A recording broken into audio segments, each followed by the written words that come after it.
अस्सलाम वालेकुम प्यारे बच्चों, कैसे हैं आप सब। जी बेटा, नाम देव माली, इसकी पढ़ाई, इसके सवालात अल्फाज मैंने हम कर चुके हैं। आज मैम आपको निशान लगा के देंगी सवालात के जवाबात पे, तो आज आपने वो करने हैं। तो सारे बच्चे खोले सफ़ा नंबर 108। ठीक है, पढ़ाई हम कर चुके हैं, तो आज हम करेंगे इन सवालात के जवाबात। पहला सवाल है, नामदेव माली कौन था। अक्सर इसको द्यो भी पढ़ते हैं, लेकिन द्यो गलत है। हम इसको पढ़ेंगे नामदेव माली कौन था और मुसन्नफ़ की उससे कैसे वाकफियत हुई। तो आते हैं, ये मैम ने आपके लिए निशान लगा दिए हुए, आपने देख के खुद लिखने हैं। ठीक है, नामदेव मकबरा राबिया दुरानी औरंगाबाद दक्कन के बाग में माली था। ठीक है, आगे वाले ये आपने नहीं लिखना। ठीक है, उसके बाद है, मेरे रहने का मुसन्निफ़ के रहने का मकान भी बाग की अहाते ही में था।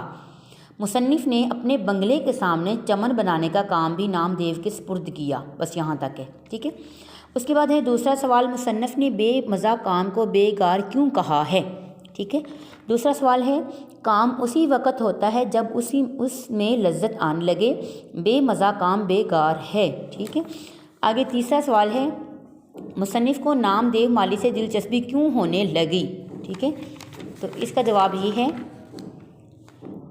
मुसन्निफ़ को उससे दिलचस्पी होने लगी, यहाँ तक कि बाज़ औक़ात अपना काम छोड़कर उसे देखा करता, मगर उसे कुछ खबर ना होती कोई उसे देख रहा है या उसके पास क्या हो रहा है। वो अपने काम में मगन रहता। ठीक है, अपने काम में मगन रहता, इस वजह से शायर को उसमें मुसन्निफ़ को उसमें दिलचस्पी होने लगी। अब आते हैं चौथे सवाल की तरफ। चौथा सवाल है, नामदेव माली पौधों की देखभाल और परवरिश कैसे करता था, मुख्तसर लिखिए। ठीक है, ये भी उसी के नीचे जवाब बन रहा है। उसकी कोई औलाद ना थी, वो अपने पौधों और पेड़ों ही को अपनी औलाद समझता था और औलाद की तरह उनकी परवरिश और निगाहदाश्त करता, उनको सरसब्ज और शादाब देकर ऐसा ही खुश होता जैसे माँ अपने बच्चे को देखकर खुश होती है। ये चौथे सवाल का जवाब है। अब आते हैं पाँचवें सवाल की तरफ। पाँचवा सवाल है, नामदेव को इलाज मालजी में महारत कैसे हो गई थी। ठीक है, पाँचवें पे मैम ने आपके लिए निशान लगा दिए हुए हैं। ये देखें, कभी किसी पौधे में इत्तेफाक से कीड़ा लग जाता या कोई और रोग पैदा हो जाता तो उसे बड़ा फ़िक्र होता। ठीक है, हम फ़िक्र होती नहीं पढ़ेंगे, फिर हम कहते हैं ना मुझे तो बड़ी फ़िक्र रहती है उसकी, नहीं, फ़िक्र रहता है। ठीक है, फ़िक्र होता, बाज़ार से दवाएं लाता, बाग के दरोगा या मुझसे कहकर यानी कि मुसन्नफ़ से कहकर मंगाता, दिन भर उसी में लगा रहता और उस पौधे की ऐसी सेवा करता जैसे कोई हमदर्द और नेक दिल डॉक्टर अपने अजीज़ बीमार की करता है। ठीक है, यहाँ तक। आगे है छठा सवाल। छठा सवाल है, कहत के ज़माने में नामदेव माली पौधों के लिए पानी कैसे हासिल करता था। तो ये देखें, वो दूर दूर से एक एक घड़ा पानी का सर पर उठा के लाता और पौधों को सेंचता। ये वो वक्त था कि कहत ने लोगों के ओसान ख़ता कर रखे थे और इन्हें पीने का पानी बिल्कुल मुश्किल से मुयस्सर आता था। तो ये सवाल है। और आखिरी सवाल, सातवां सवाल है, मुसन्निफ़ ने नामदेव माली की मौत को शहादत से क्यों ताबीर किया है।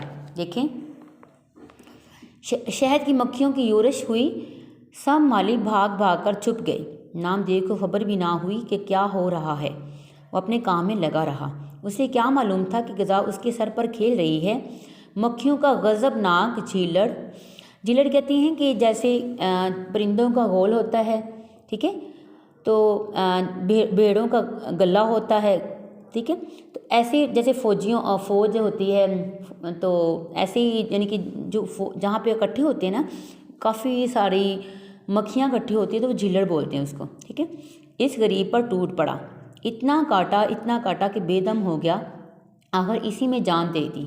मैं कहता हूँ, यानी कि मुसन्निफ़ कहता है, उसे शहादत नसीब हुई। अब आगे वाला जो लास्ट सवाल है, इस सबक के ज़रिए मुसन्निफ़ किस बात को वाज़ह किया है। इस सवाल का जवाब आप खुद लिखेंगे।